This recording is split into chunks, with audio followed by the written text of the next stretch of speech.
questions. We do want to start with that Southwest Airlines plane, a 3-foot hole in the fuselage. Take a look here. This is just one of the pictures we are getting from inside that plane.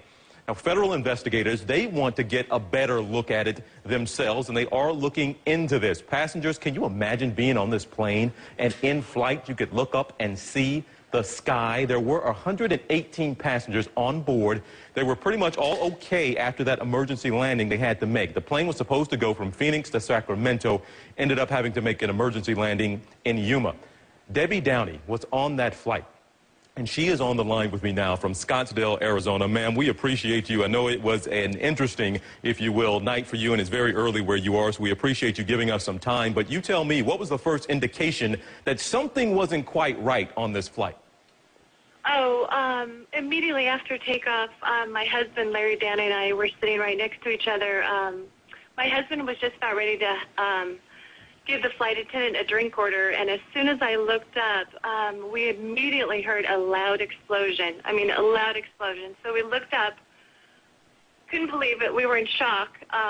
There was about a 5-foot to 6-foot ripped open 5 to 6 foot of the fuselage of the ceiling of the roof. Now, ma'am, were you sitting wherever your seat was? Were you close enough to this hole that we got the reports that people could look up and see the sky? Or were you one of them that could look up through this and see an actual hole and see blue sky? Yes, we were. We were in row 16. My husband and I looked up. You could see blue sky. You could see the wiring, the cabling, everything. It was actually terrifying. Well, ma'am, what do you do from that point on? I assume some things go through your mind. You're thinking the worst and the possible, I mean, God forbid, a crash of this plane. But how did the flight attendants and the pilot react? My husband said when he looked up, it's immediately, oh, my gosh, it's a blue sky. We looked at each other and thought, oh, my gosh, this is not a good sign. Immediately put our head down, looked up. The air mask fell down immediately within seconds, so we grabbed our masks. Started to kind of look out the window, and as soon as I tried to look out the window and put up the shade screens, the aircraft went into a complete nosedive. Wow. Fast. Well, ma'am, how were the rest of the passengers reacting during all this time? A lot of people were crying. There were women next to me crying. People were holding hands. I mean, everybody was terrified. It was very, very scary. Now, ma'am, how much time was there between this incident, when that explosion in the hole opened up, until you actually get on the ground? How long did you have to go through all this? I'd say we were flying maybe 15 minutes. It seemed like a lifetime, but it was quite a long time. Did the pilot walk you all through it? Was he making announcements? Were you all able to hear him?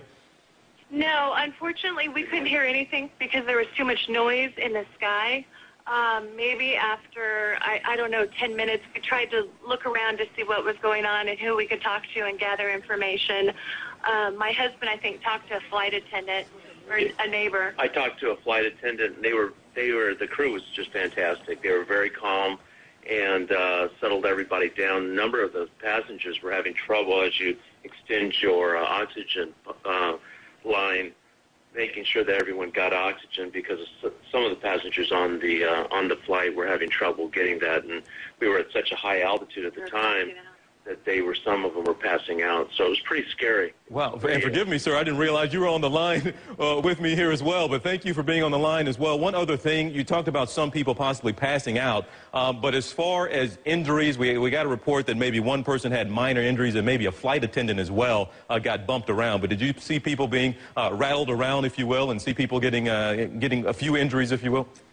Yeah, we descended so quickly that it was, it was so noisy that the plane actually decompressed pretty quickly. So if you didn't get your mask on, it was a pretty scary situation. But well, like I said, the crew did a great job. Well, I know you all ended up hopping a flight and getting your way back home, and you all didn't continue on to your journey, but really, thank you guys so much. I know it's early out there and it's been a rough night for you, but we appreciate you sharing the story, one that a lot of passengers, a lot of people are going to be interested in. But Debbie and Larry, thank you both this morning.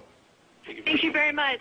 Thank you. All right, and on their website, Southwest now saying that they have taken 80 similar 737s out of service this morning. They say they will undergo an aggressive inspection, so much more to come on that.